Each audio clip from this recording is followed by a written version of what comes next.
목포에서 승용차 2대가 정면 충돌해 3명이 숨지고 4명이 크게 다쳤습니다. 사고를 낸 차량을 운전한 고등학생들은 다른 사람의 면허증으로 차를 빌린 것으로 나타났습니다.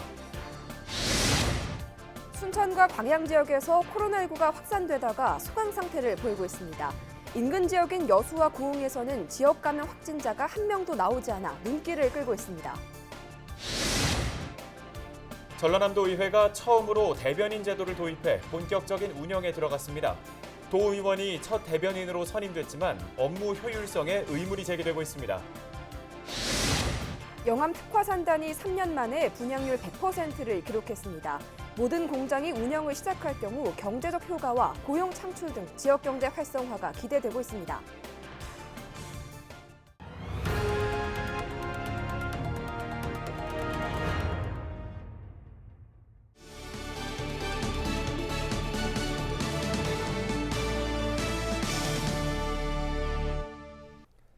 시청자 여러분 안녕하십니까? 헬로티비 뉴스 전남 시작합니다. 오늘의 첫 소식입니다.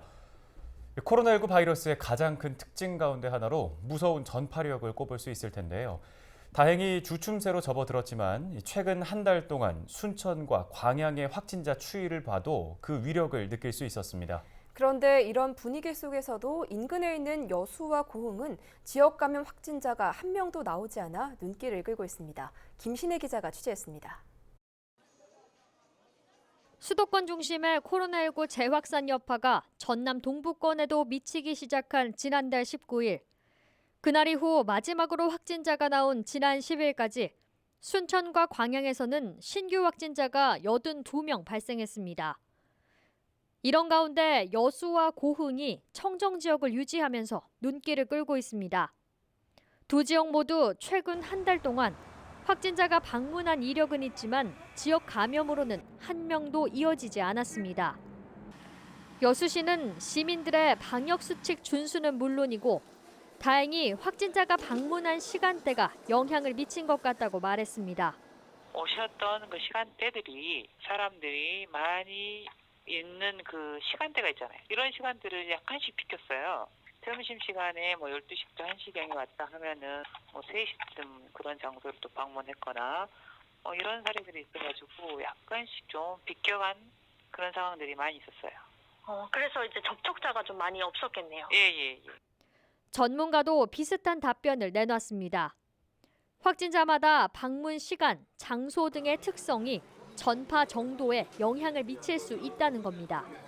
짧게 머물고 개방된 공간에서 여러 번 만나지 않았다면 감염의 확률은 굉장히 줄어드는 거거든요. 반면에 이제 순천이나 이런 데는 반대로 움직였을 거예요. 자주 만나고 좀 좁은 공간이었고 환기가 덜 되고 우리가 다 알고 있는 그런 조금 안 좋은 환경이 있었지 않았을까. 보건소의 적극적인 대응도 주목할 대목입니다. 확진자 방문 사실이 알려지면 동선 파악과 접촉자 분류 등을 당일에 마치는 걸 목표로 역학조사에 나서고 있습니다. 저희들이 발생을 대비해서 1조, 2조, 3조 이런 식으로 조편성을 해서 숙소가 2군데다 가면 1조, 2조를 따로따로 내보내고요. 5군데다 가면 5조를 일시에 내보내서 CCTV나 또는 카드 내역 조회를 해가지고 오고 시간대 겹치는 부분들을 빨리빨리 전화를 드립니다. 전남 동부권에서 나타난 두 가지 양상. 확진자의 특성도 확산에 영향을 미치지만 지자체의 노력과 시민들의 철저한 위생수칙 준수가 확산을 막는 가장 큰 비결임을 기억해야겠습니다. 헬로티비 뉴스 김신혜입니다. 다음 소식입니다. 전남 목포에서 승용차 2대가 정면 충돌해 3명이 숨지고 4명이 크게 다쳤습니다. 사고를 낸 차량에는 다름 아닌 고등학생 5명이 타고 있었습니다. 이들은 다른 사람의 면허증으로 빌린 렌터카를 타고 면허도 없이 도로 위를 활보했습니다. 고정민 기자가 취재했습니다.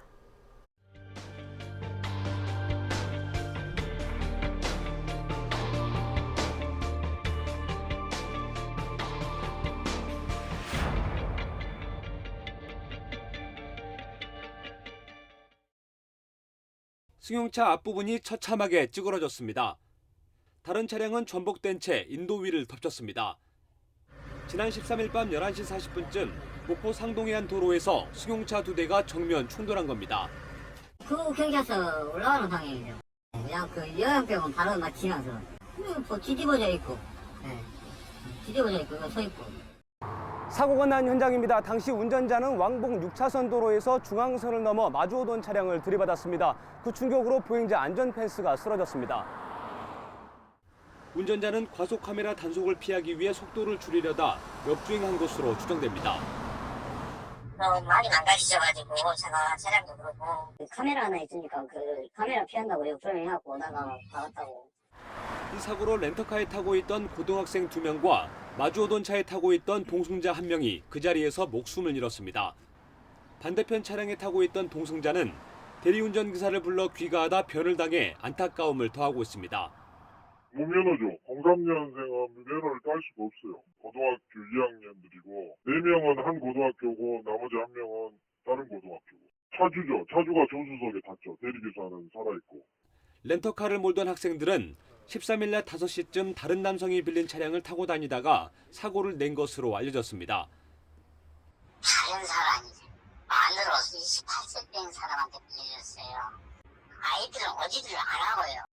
경찰은 사고 현장에서 블랙박스 영상을 수거한 뒤 중앙선 침범과 과속 여부를 조사하고 있습니다.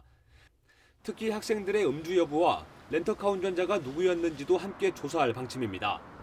헬로티비 뉴스 고정민입니다.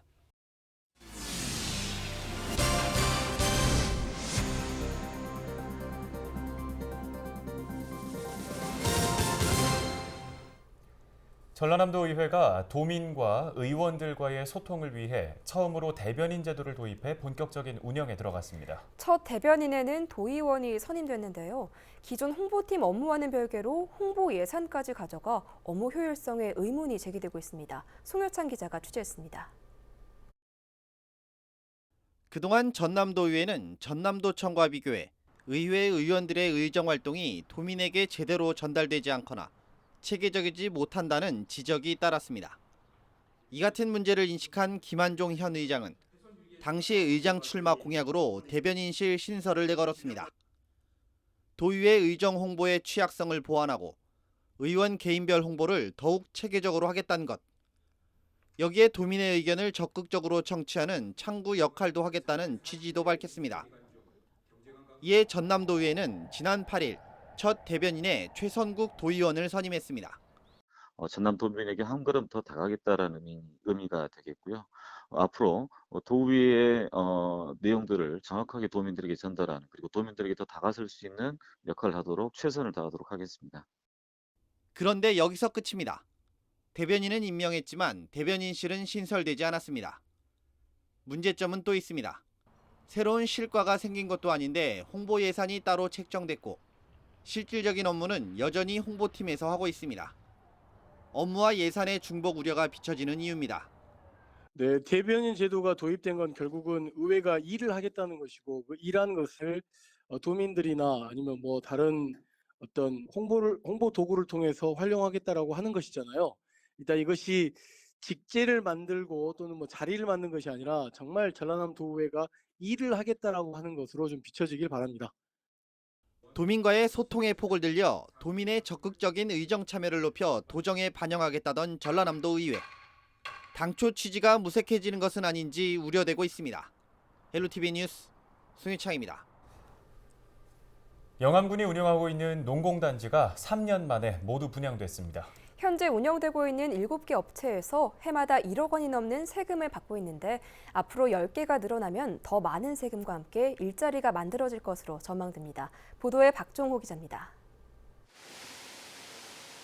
영암의 한 식품 제조 공장입니다. 전남에서 생산된 해조류를 이용해 국수 등 식품을 만들고 있습니다. 지난 2017년부터 영암 특화 농공단지로 이사해 공장을 운영하고 있으며 직원 대부분이 지역에 살고 있는 사람들입니다. 코로나19 등으로 어려움이 많지만 온라인과 홈쇼핑 등을 이용해 상품을 판매하고 있습니다. 아무래도 다들 힘들기는 하지만은 저희 같은 회사는 온라인이나 지금 거의 홈쇼핑 쪽으로 하고 있다 보니까 집에 이제 외출 못 하시는 분들 집에 계시면서 건강을 생각하다 보니까 이 해초류 종류를 많이 찾으시는 것 같아요. 영암 특화농공단지가 3년 만에 분양률 100%를 기록했습니다. 전체 11만 6,311제곱미터 규모의 부지에 16개 업체가 들어설 예정입니다. 최근까지 7개 업체가 공장을 가동하고 있으며 나머지 업체는 공장 건립을 진행할 계획입니다. 운영되고 있는 업체에서 들어오는 세금은 1억 원 수준. 영암군은 모든 공장이 활성화되면 경제적 효과와 함께 600여 명이 넘는 일자리가 생길 것으로 전망하고 있습니다. 새로운 기업들, 식품을 기반으로 하는 제조 산업들을 그 기업체들을 육성하기 위해서 많은 노력을 지금까지 기울여 왔습니다. 3년여 만에 16개 업체가 입주하게 되는 100% 분양을 달성하게 되었습니다. 다양한 식품 제조 가공 산업들이 육성될 수 있도록 행정적인 지원과 특화농공단지의 관리에 최선을 다할 계획이고요. 군서와 신북 등 영암에 있는 농공단지 3곳이 모두 분양을 끝내고 본격적인 운영을 앞두고 있습니다. 특화농공단지의 나머지 10개 공장의 운영이 시작되면 침체된 지역경제 활성화에 도움이 될 것으로 보입니다. 헬로티비 뉴스 박종호입니다.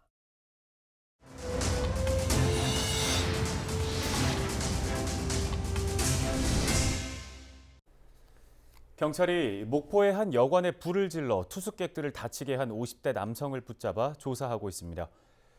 50대 남성 A씨는 지난 3일 자정이 조금 넘은 시간에 목포의 한 여관에 불을 질러 투숙객 6명을 다치게 한 혐의를 받고 있습니다. 경찰은 CCTV 분석을 통해 당시 A씨가 여관을 빠져나간 직후 불이 시작된 점을 토대로 A씨를 용의자로 특정하고 지난 8일 화재 현장 주변에서 붙잡았습니다. 여관의 장기 투숙객인 A씨는 방화 혐의를 부인하고 있는 것으로 알려졌습니다. 전라남도가 지난 10일 이용섭 광주시장이 제안한 광주 전남 행정구역 통합에 대해 찬성 의견을 내놨습니다. 전라남도는 최근 대변인 명의의 입장문을 통해 광주와 전남은 역사적으로나 경제, 사회, 문화적으로 한 뿌리이며 공동 운명체라며 양시도 통합은 지속적으로 감수하고 있는 인구 문제와 지방 소멸 위기, 낙후 문제에 대한 해결책이 될 수 있다고 밝혔습니다. 전남과 광주의 통합 문제는 민선 1기인 지난 1995년부터 3년간 그리고 지난 2001년 전남도청 신청사 착공 직전 이렇게 두 차례에 걸쳐 논의된 바 있지만 무산됐습니다. 전라남도는 직전 사례를 교훈 삼아 시도민과 시민 사회단체, 시도의회 등의 광범위한 공감대 형성과 의견 수렴 등을 통해 지혜로운 논의가 있길 기대한다고 전했습니다. 내년도 정부 예산안에 무한지역 현안사업 예산이 반영돼 사업 추진에 탄력을 받을 것으로 예상됩니다. 이번에 반영된 예산 2,728억 원은 항공특화사업 진입도로 개설과 호남고속철도 2단계 사업, 무안공항 활주로 연장 사업과 항공대 정비구 구축 사업 등에 포함됩니다. 이 밖에도 연안 정비 사업과 일반 농산어촌 개발 사업, 성장 촉진 지역 개발 사업 등 군민의 삶의 질 향상과 연계된 사업도 정부 예산안에 반영됐습니다. 9월 18일부터 21일 새벽 2시부터 4시 사이에 바닷물 수위가 높아질 것으로 예상되면서 목포시가 침수 피해에 대비해달라고 당부했습니다. 목포시는 바닷물 수위가 최대 5m 넘게 높아질 것으로 예상하고 비상근무반을 편성해 배수 펌프장과 배수문을 중심으로 점검을 벌이고 있습니다. 해안 저지대는 바닷물 수위가 높아질 경우 차량 침수 피해가 잇따르고 있는 만큼 가급적 주차는 피하는 게 좋겠습니다. 강진군이 지역 학생들을 대상으로 코로나19 예방 캠페인을 진행했습니다. 강진군과 청소년 참여기구는 강진고등학교와 강진여자중학교에서 등교하는 학생들을 대상으로 마스크 착용과 사회적 거리 두기, 손 씻기 등 방역 수칙을 홍보했습니다. 강진 청소년 참여기구는 청소년 정책과 시설 운영 등에 청소년들이 주체적으로 참여할 수 있도록 마련된 기구로 20명 정도의 청소년들이 활동하고 있습니다. 농림축산식품부가 지정하는 깨끗한 축산 농장에 장흥지역 4개 축사가 추가 선정됐습니다. 이번 추가 지정으로 장흥지역 깨끗한 축산 농가는 18곳으로 늘었습니다. 깨끗한 축산 농가로 지정되면 가축 분뇨 처리 지원 사업과 축사시설 현대화 사업, 악취 저감 지원 사업 등 각종 정부 지원 사업에 대해 우선 선정 대상으로 선정되는 혜택을 받을 수 있습니다.